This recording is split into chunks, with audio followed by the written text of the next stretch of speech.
नमस्कार, आप देख रहे हैं स्टार न्यूज। मैं हूं आपके साथ माधुरी तिवारी। शुरुआत करेंगे पहली खबर से। दूसरे चरण का टीकाकरण शुरू हो चुका है। आपको बता दें कि खबर यूपी के हरदोई से है, जहां पर दूसरे चरण का टीकाकरण शुरू हुआ। 100 बेड अस्पताल में आयोजित किए गए। दूसरे चरण के कोविड-19 टीकाकरण का शुभारंभ जिलाधिकारी अविनाश कुमार ने फीता काटकर किया। टीकाकरण कार्यक्रम के अंतर्गत मुख्य चिकित्सा अधिकारी डॉक्टर सूर्यमणि त्रिपाठी एवं डिप्टी सीएमओ डॉक्टर स्वामी दयाल सहित अन्य चिकित्सक एवं हेल्थ वर्कर को जिलाधिकारी की उपस्थिति में कोरोना वैक्सीन टीकाकरण किया गया।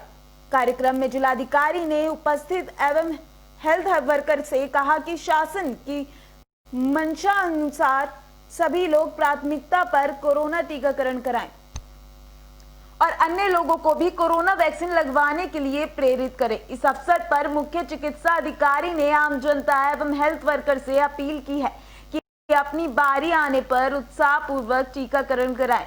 टीकाकरण से किसी प्रकार का कोई नुकसान नहीं होता। सीएमओ ने बताया कि आज के कोरोना टीकाकरण अभियान में सामुदायिक स्वास्थ्य केंद्र भरावन में 3 सेशन, जिला महिला चिकित्सालय हरदोई में 2 सेशन, 100 बेड चिकित्सालय में 1 सेशन, सीएचसी बेहतर, हरपालपुर, कछौना, कौथावा, माधवगंज, मलावा, पिहानी, सांडनी में 2 सेशन और सीएचसी में 3 सेशन आयोजित कर प्रत्येक सेशन में 100 लोगों को टीकाकरण कर कुल 25 सेशन में 2500 लोगों को कोरोना वैक्सीन का टीका लगाया जाएगा। इस अवसर पर अपर जिला सूचना अधिकारी दिव्य निगम डॉक्टर धीरेन्द्र सिंह, डॉक्टर प्रशांत, संजू कश्यप, स्वास्थ्य विभाग के चिकित्सक, हेल्थ वर्कर आदि उपस्थित रहे। आज मैंने अपने 100 बेड हॉस्पिटल में वैक्सीनेशन कराया है करीब 11:29 पर, और आधे घंटे से ज़्यादा हो रहे हैं। मुझे कोई भी साइड इफ़ेक्ट जैसा कि कहा जाता है वैक्सीन का नहीं हुआ है और इसमें इफेक्ट होता भी नहीं है, और मैं बिल्कुल प्रसन्न हूँ, कोई दिक्कत नहीं है। और मैं यही अपील करूँगा पूरी जनता से, सारे हेल्थ वर्कर से, कि सब लोग अपने समय पे जब उनकी बारी आए बेनिफिशियरी के रूप में, ज़रूर इसमें वैक्सीनेशन में उत्साहपूर्वक भागीदारी कर सुनिश्चित करें। और खबर यूपी के मेरठ से है, जहां पर इनामी बदमाश के घर को गिराया जा रहा है। आपको बता दें, खबर मेरठ से आ रही है, जहां पर बदमाश के मकान को ढहाया गया। पश्चिम उत्तर प्रदेश का इनामी बदमाश बदन सिंह बद्दो के एक मकान का मेरठ विकास प्राधिकरण द्वारा ध्वस्तीकरण कार्य चल रहा है। मेरठ का 2.5 लाख का इनामी बदमाश बदन सिंह, जो पुलिस कस्टडी में फरार हुआ था मार्च 2019 में, अभी तक पुलिस को कोई सुराग नहीं लग पाया है। पुलिस का कहना है कि बदन सिंह के सारे ग्रुपों पर पुलिस की निगाह है और सभी को गैंगस्टर के तहत कार्रवाई की जा रही है। कल करीब लगभग 5 घंटे तोड़ने में लगे थे, क्योंकि संकरी गली होने की वजह से जेसीबी का हमारा मूवमेंट प्रॉपर नहीं हो पाता है, इसलिए टाइम लगा था। और आज मैनुअल लेबर से आपके सामने ये टूट रहा है, और ये ऊपर उसकी बहुत बड़ी एक शो पीस बना हुआ था, वो गिरा है आपके सामने अभी। और बाकी सब कार्यक्रम अब मैनुअल लेबर से कराया जाएगा, क्योंकि जेसीबी का मूवमेंट होगा नहीं, इसलिए हो सकता है आज ना ख़त्म होके कल ख़त्म हो। कल करीब लगभग 5 घंटे तोड़ने में लगे थे, क्योंकि संकरी गली होने की वजह से जेसीबी का हमारा मूवमेंट प्रॉपर नहीं हो पाता है, इसलिए टाइम लगा था। और आज मैनुअल लेबर से आपके सामने ये टूट रहा है, और ये ऊपर उसकी बहुत बड़ी एक शो पीस बना हुआ था, वो गिरा है आपके सामने अभी।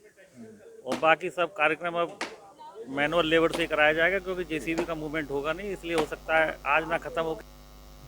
खबर यूपी के जालौन से है, जहां पर मंदिर बनने की राह में रोड़ा बन रहे विधायक।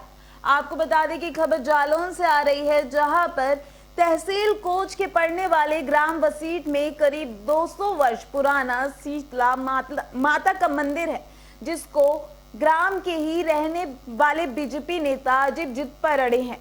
ट्रैक्टर निकलेगा तो मंदिर के बीचों बीच प्रांगण से और मंदिर को खोदकर निकाला जाएगा। कब्जा करने की नीयत से निर्माण कार्य में बाधा डाल रहे हैं। पूरे गांव के ग्रामीणों ने जिलाधिकारी जालौन से न्याय की गुहार लगाई है, लेकिन बीजेपी नेता के रसूख के चलते माता रानी को खंडर में बैठना पड़ रहा है। ग्रामीणों ने विधायक माधोगढ़ का भी दरवाजा खटखटाया, लेकिन बाहर होने के कारण मुलाकात नहीं हो सकी। ग्रामीणों का कहना है कि राम मंदिर निर्माण को पूरे जोर शोर से किया जा रहा है, लेकिन मेरी माता रानी का मंदिर बीजेपी नेता क्यों नहीं बनने दे रहे। गांव की जनता अधिकारियों के रवैये से हैरान है। आखिर मंदिर पर बीजेपी नेता कब्जा क्यों करना चाहते हैं। ग्राम बसीत में जो है प्रकरण काफी दिनों से चल रहा है। दो पार्टियां वहां पर हैं, जिसमें एक मंदिर जो है जो चक्रोड के ऊपर जो है बना हुआ है और उसके आसपास का जमीन भी जो है वो बंजर की भूमि है, जिसपे लोगों ने जो है अपना गार्डन वगैरह बनाया हुआ है। वहीं जो है कुछ लोगों ने जो है पार्टी बंदी के चलते सामने से जो सड़क 50 वर्षों से चल रही थी उसको जो है बंद करने का जो है दरख्वास्त दिया है कि उसको बंद किया जाए। तो वहाँ एसडीएम साहब और एसएचओ महोदय स्वयं गए थे और मौके पर देख के आए। तो उनका यही कहना है कि जो सड़क 50 वर्षों से चली आ रही है और जो कि शासन प्रशासन में भी जो है अगर कोई कदीमी सड़क हो तो उसको हम लोग नहीं रोक सकते। यूपी के मेरठ में पुलिस को बड़ी सफलता हाथ लगी है। आपको बता दें, खबर मेरठ से आ रही है, जहां पर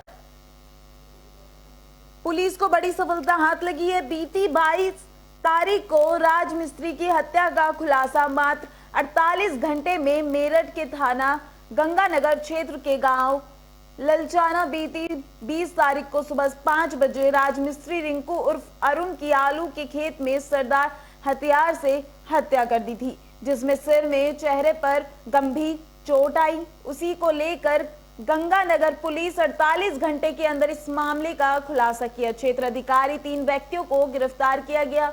आरोपियों के पास से निशानदेह पर आला कत्ल गन्ना छीलने वाली दराती को बरामद कर मात्र 48 घंटे के अंदर पुलिस ने जांच पड़ताल कर उनको गिरफ्तार किया। पुलिस ने बताया कि रिंकू शराब पीकर गाली गलौज और मारपीट करता था।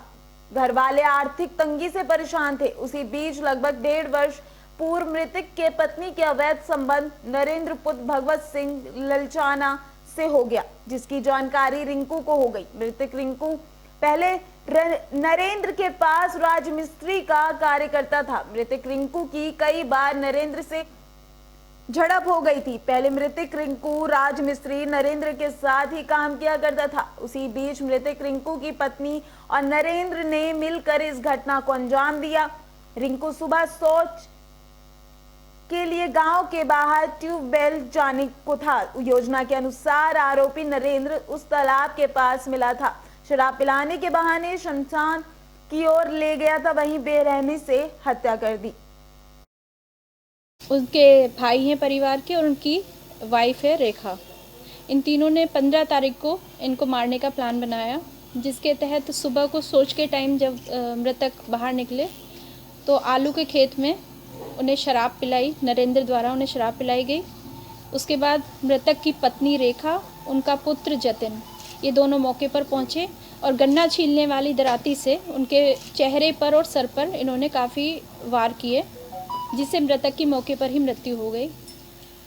और उसके बाद ये लोग उनका मोबाइल जो है फेंक कर वहाँ और अपने घरों में आकर सो गए।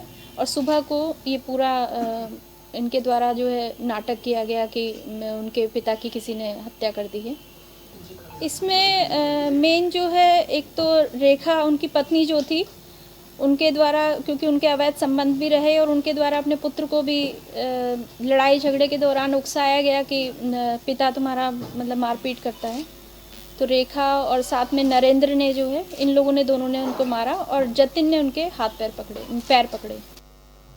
खबर यूपी के अमेठी से है, जहां पर महिला किसानों ने सीएमओ कार्यालय का घेराव किया है। आपको बता दें, खबर अमेठी से आ रही है, जहां पर वीवीआईपी जनपद अमेठी में रीता जन कल्याण समिति की अध्यक्ष रीता सिंह के नेतृत्व में किसान महिला मोर्चा के द्वारा आज दोपहर में गौरीगंज मुख्यालय स्थित मुख्य चिकित्सा अधिकारी कार्यालय का घेराव किया गया है, जिसमें शामिल सैकड़ों महिला किसान कार्यकर्ताओं ने सीएमओ अमेठी मुर्दाबाद के नारे लगाए, जिसमें महिलाओं ने कहा कि अमेठी के संयुक्त जिला चिकित्सालय में एक भी अल्ट्रासाउंड मशीन नहीं है, जिसके चलते जिले की महिलाओं को खासी परेशानी उठानी पड़ती है। इसी के साथ महिलाओं ने जनपद के तमाम स्वास्थ्य केंद्रों पर एंटी रैबिज इंजेक्शन न होने तथा स्वास्थ्य विभाग के लाचार रवैये से परेशान महिला किसानों ने जमकर हंगामा काटा। महिलाओं का कहना है कि यदि हम लोगों की मांगे नहीं सुनी गई तो हम लोग उग्र आंदोलन करने के लिए मजबूर होंगे। अपनी संपूर्ण मांगों को लेकर महिला किसान नेता ने मुख्य चिकित्सा अधिकारी अमेठी आशुतोष दुबे का ज्ञापन सौंपा। इस मामले पर सीएमओ ने बताया कि जनपद में कुछ कमियां हैं, जिसके संबंध में उनकी प्रमुख मांगे हैं, जिसमें उन्होंने बताया कि जिले के स्वास्थ्य विभाग में दवाइयों की कमी है, जिसमें मेरे द्वारा उनको अवगत कराया गया है कि जो ड्रग कॉरपोरेशन से दवाइयां दी जाती हैं वह आम जनमानस तक पहुंचाई जाती हैं, जिस पर वह सहमत हो गई। इसके बाद उन्होंने एआरवी इंजेक्शन पर बात की, जिस पर हमने उनको बताया कि एआरवी इंजेक्शन की डिमांड हमने कॉरपोरेशन को भेजी है। जैसे ही वह प्राप्त हो जाएगी सभी स्वास्थ्य केंद्रों पर एआरवी इंजेक्शन प्रचुर मात्रा में उपलब्ध हो जाएंगे। इसके बाद संयुक्त जिला चिकित्सालय में महिला रोग डॉक्टर की तैनाती के संबंध में उनकी मांग है। वह एक पुरुष महिला विशेषज्ञ हैं जो पहले डॉक्टर मौजूद थे, उनका स्थानांतरण हो चुका है और स्थानांतरण निरस्त करने के लिए शासन को पत्र लिखा जा चुका है, जिस पर उन्होंने अपनी सहमति जताई। उसके उपरांत जिला चिकित्सालय में अल्ट्रासाउंड मशीन की स्थापना के लिए उनकी मांगे थी, जिसमें मैंने उनको बताया कि ये शासन की तरफ से ही होगा, जिसके लिए रेडियोलॉजी और मशीन की व्यवस्था की जा रही है। संयुक्त जिला चिकित्सालय अभी पूरी तरह से क्रियाशील नहीं है। जैसे ही वह पूरी तरह से क्रियाशील हो जाएंगे, अल्ट्रासाउंड मशीन और ब्लड बैंक की स्थापना हो जाएगी। इसके बाद उनका धरना समाप्त हो गया और वह लोग वापस चले गए। अभी किसान नेता में दिशा की बैठक में था तो मेरे संज्ञान में आया कि किसान नेत्री यहाँ पर धरना दे रही हैं, उनकी कुछ मांगें थी और जब मैं उतरा तो उन्होंने आक्रोश जताया और जनपद में कुछ कमियां हैं जिसके लिए उनका किया। एक तो उनकी प्रमुख मांग थी कि ये दवाएं पर्याप्त मात्रा में नहीं हैं। उनको हमने बताया कि जो भी दवाएं हमें जो है ड्रग कॉरपोरेशन से दवाइयां दी जाती हैं वो सभी दवाइयां जो है आम जनमानस को वितरित की जाती हैं, उस पर वो सहमत हो गई। फिर एआरवी इंजेक्शन्स की बात की। एआरवी इंजेक्शन के लिए भी उनको हमने आश्वस्त किया कि हमने कॉरपोरेशन अपनी डिमांड भेजी है, जैसे ही हमें एआरवी इंजेक्शन्स प्राप्त हो जाएंगे हर जगह प्रचुर मात्रा में एआरवी उपलब्ध करा दिया जाएगा। यूपी के गाजियाबाद में वैक्सीनेशन के दूसरे चरण की शुरुआत हो चुकी है। आपको बता दें गाजियाबाद से खबर आ रही है जहां पर कोरोना वैक्सीन का दूसरा दौर शुरू हो गया है। गाजियाबाद के यशोदा अस्पताल में आज उन डॉक्टरों को वैक्सीनेशन किया जा रहा है जो किसी बीमारी से ग्रसित हैं। हालांकि इस बात को लेकर पहले ही केंद्र सरकार ने बोल दिया था कि वैक्सीनेशन का काम सबसे पहले हेल्थ वर्कर्स और डॉक्टर्स के लिए किया जाएगा ताकि किसी भी तरह की कोई समस्या सामने नहीं आए तो उस पे पार पाया जा सके। हालांकि इस बात से सभी जगह तारीफ है कि केंद्र सरकार की मदद से और वैक्सीन लगातार देश की जनता के लिए उपलब्ध हो पाएगी। हालांकि सभी वैक्सीनेशन के दूसरे चरण में हेल्थ वर्कर्स और डॉक्टर्स के लिए वैक्सीनेशन किया जा रहा है, जिसमें वे डॉक्टर सबसे पहले आगे आए हैं जो उम्र दराज हैं और किसी बीमारी से ग्रसित हैं। जिस बात को लेकर आज गाजियाबाद यशोदा में वह डॉक्टर्स की टीम सामने आई जो किसी न किसी बीमारी से ग्रसित है। हालांकि डॉक्टर में जब बातचीत की गई तो उन्होंने साफ तौर पर कहा कि ये देश की पहली ऐसी वैक्सीन है जो सबसे ज्यादा कोरोना को लेकर असरदार बताई जा रही है।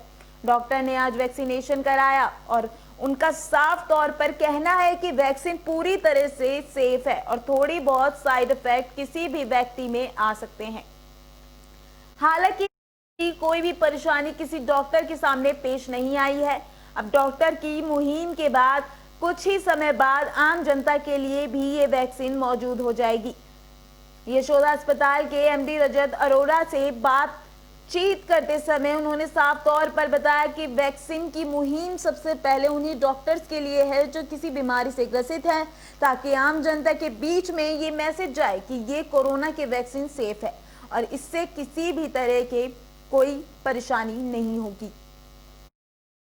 बहुत बड़ा दिन है हम लोग सब लोगों के लिए। हमारे डॉक्टर्स, हमारे हेल्थ केयर स्टाफ आगे बढ़ के वैक्सीन लगवा रहे हैं, बहुत खुश हैं और इस तरह से आगे बढ़ के बिना डरे वैक्सीन लगवाते रहेंगे। अच्छा, इस चरण में कितने लोगों को वैक्सीनेशन किया जाना है? तो यहाँ पर 200 लोगों को वैक्सीनेशन होना है, 2 फेजेज में वैक्सीनेशन होगा, 200 लोगों को वैक्सीनेशन होगा, 60 लोग के आसपास वैक्सीनेशन ऑलरेडी लगवा चुके हैं। वैक्सीन लगाने के बाद अभी तक किसी में कुछ सिम्टम्स या कुछ एलर्जी वगैरह इस टाइप का कुछ देखा? देखिए, छोटी मोटी जो रिएक्शन होते हैं, जिस तरह के जो जहाँ पर इंजेक्शन लगा है वहाँ पर दर्द या हल्की सी शरीर में दर्द, वो बहुत नॉर्मल सी बात है। उसके अलावा किसी को भी कोई भी रिएक्शन नहीं हुआ है। खबर पंजाब की गुरदासपुर से आ रही है, जहां पर विदेश जाने के सपने में एक नौजवान को गुनहगार बना दिया। आपको बता दें, खबर पंजाब से है, जहां पर विदेश की धरती पर जाने के लिए सपने कभी कभी जेल की सलाखों के पीछे भी पहुंचा देते हैं। ऐसा ही एक मामला तब सामने आया जब गुरदासपुर पुलिस की CIA स्टाफ ने गुप्त सूचना के आधार पर एक नौजवान को 1 किलो अफीम और 32 बोर के नाजायज पिस्टल और गाड़ी समेत गिरफ्तार किया। नौजवान विदेश जाने का इच्छुक था और विदेश जाने के लिए जल्द पैसे कमाने के चक्कर में अफीम बेचने का काम करने लगा और पुलिस की गिरफ्त में फंसा। फिलहाल गुरदासपुर पुलिस के द्वारा केस दर्ज करते हुए आगे की पूछताछ शुरू कर दी गई है। गुरदासपुर पुलिस के SSP राजेंद्र सिंह सोहल ने प्रेस वार्ता के दौरान बताया कि सूचना के आधार पर गुरदासपुर पुलिस के CIO स्टाफ की तरफ से नाकेबंदी के दौरान एक सफेद गाड़ी नंबर PB06NY0974 को रोककर तलाशी ली गई। उस गाड़ी में से 1 किलो अफीम और एक 32 बोर का पिस्टल बरामद किया गया। गाड़ी के ड्राइवर अमरबीर सिंह से पूछताछ की गई तो उसने मना कर दिया। ये पिस्टल जो नाजायज है उसके द्वारा खरीदा गया है और वह अफीम लेकर बेचने का काम कर रहा है। वहीं पुलिस ने केस दर्ज करते हुए आगे की कानूनी कार्रवाई शुरू कर दी है। वहीं उन्होंने बताया कि पकड़े गए नौजवान पर पहले कोई केस दर्ज नहीं हुआ है, वह ये काम केवल जल्द पैसे कमाने के लिए कर रहा था। वहीं पकड़े गए नौजवान अमरबीर सिंह का कहना था कि वह पढ़ाई के बाद विदेश जाने के लिए IELTS कर रहा था और जल्द पैसे कमाने के लिए अफीम बेचने का काम करने लगा। लेकिन अब पुलिस के द्वारा पकड़े जाने के बाद अफसोस हो रहा है कि ये काम क्यों किया। CA ਸਟਾਫ ਗੁਰਦਾਸਪੁਰ ਵੱਲੋਂ SPD ਸ਼੍ਰੀ ਰਵਿੰਦਰ ਸਿੰਘ ਸੰਧੂ ਦੀ ਅਗਵਾਈ ਹੇਠ ਇੱਕ ਮੁਲਜ਼ਮ ਅਮਰਬੀਰ ਸਿੰਘ ਪਿੰਡ ਔਲਖ ਥਾਣਾ ਸ਼੍ਰੀ ਹਰਗੋਬਿੰਦਪੁਰ ਨੂੰ ਗ੍ਰਿਫਤਾਰ ਕੀਤਾ। ਸਾਡੇ ਕੋਲੇ ਇਹ ਇਨਫੋਰਮੇਸ਼ਨ ਸੀ ਵੀ ਕੋਈ ਬੰਦਾ ਅਫੀਮ ਦੀ ਤਸਕਰੀ ਕਰ ਰਿਹਾ ਤੇ ਉਹਦੇ ਕੋਲੇ ਵੈਪਨ ਵੀ ਆ, ਤਾਂ DSP ਰਜੇਸ਼ ਕੱਕੜ ਮੌਕੇ ਤੇ ਪਹੁੰਚੇ ਤੇ ਇਹਨੂੰ ਕਾਬੂ ਕੀਤਾ ਤੇ ਇਹਦੇ ਕੋਲੋਂ ਜਿਹੜਾ ਹੈਗਾ ਇੱਕ ਕਾਰ ਸਵਿਫਟ, ਇੱਕ ਪਿਸਟਲ ਆਟੋਮੈਟਿਕ 32 ਬੋਰ ਤੇ 1 ਕਿਲੋ ਅਫੀਮ ਬਰਾਮਦ ਹੋਈ ਆ। ਅਗਲੀ ਜਾਂਚ ਪੜਤਾਲ ਜਾਰੀ ਹੈ ਕਿ ਇਹਨੇ ਜਿਹੜਾ ਵੈਪਨ ਸੀ ਉਹਦੇ ਨਾਲ ਕੀ ਹੋਰ ਕੋਈ ਵਾਰਦਾਤ ਜਾਂ ਲੁੱਟ ਜਾਂ ਕੋਈ ਨਿੱਜੀ ਦੁਸ਼ਮਣੀ ਵਾਸਤੇ ਖਰੀਦਿਆ ਸੀ, ਉਸ ਦੀ ਜਾਂच पड़ताल चल रही है। खबर यूपी के अमेठी से आ रही है, जहां पर एक ही समिति के तीसरी बार सभापति बने दीपक सिंह। आपको बता दें, अमेठी से खबर है, जहां पर उत्तर प्रदेश कांग्रेस पार्टी के नेता एवं विधान परिषद सदस्य दीपक सिंह ने हैट्रिक मारते हुए उत्तर प्रदेश विधानमंडल के उच्च सदन विधान परिषद में लगातार तीसरी बार विनियमन समीक्षा समिति के सभापति बनाए गए हैं। अमेठी संसदीय क्षेत्र के विधानसभा क्षेत्र गौरीगंज के रहने वाले MLC दीपक सिंह लगातार एक ही समिति के तीसरी बार सभापति बनाए गए, जिन्होंने रिकॉर्ड कायम किया। ये रिकॉर्ड उनके द्वारा बेहतर संसदीय कार्य करने एवं जनहित के मुद्दों को लगातार प्रमुखता से उठाने के लिए माननीय स्पीकर महोदय रमेश यादव ने बड़ी जिम्मेदारी प्रदान की है। जैसे ही इस बात की खबर अमेठी वासियों को लगी, तत्काल कांग्रेस पार्टी के समर्थकों ने MLC दीपक सिंह के घर जाकर उनको फूल माला पहनाते हुए मिठाई खिलाई और बधाई दी। सुबह से ही एमएलसी दीपक सिंह के पैतृक गांव सिवई हेमगढ़ में बधाई देने वालों की लाइन लग रही है। इस मामले पर दीपक सिंह ने बताया कि जिस संसदीय मामले को लेकर उनके द्वारा ये जिम्मेदारी मुझे प्रदान की गई है और पहले भी प्रदान की गई थी, उसका मेरे द्वारा पालन किया गया है। उत्तर प्रदेश में सभी समितियों की सबसे अधिक बैठक के मेरे द्वारा की गई है और मामलों का निस्तारण किया गया है। सभी मामलों में हर बार से ज्यादा इस बार में बेहतर करने की कोशिश करूंगा। उत्तर प्रदेश के लिए जो जिम्मेदार चीजें होंगी उसके निस्तारण के लिए बेहतर तरीके से कोशिश और प्रयास करूंगा।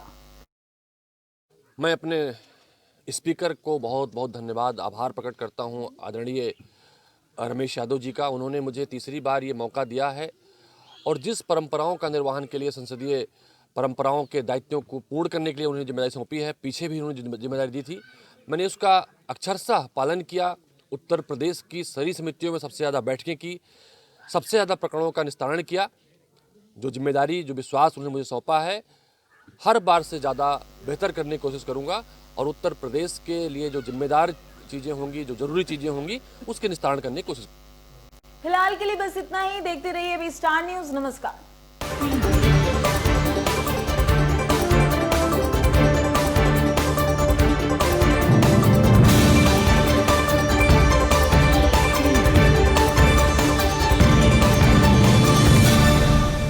तंत्र मंत्र यंत्र के सम्राट भारत के नंबर 1 गुरु अजय शास्त्री 10 घंटों में 100% लाभ गारंटी के साथ। खुला चैलेंज, मेरे किए हुए काम को कोई काट दे तो उसे नगद इनाम। 2 साल पहले मेरे हस्बैंड की फैक्ट्री में आग लग गई और कंपनी लॉस में चली गई।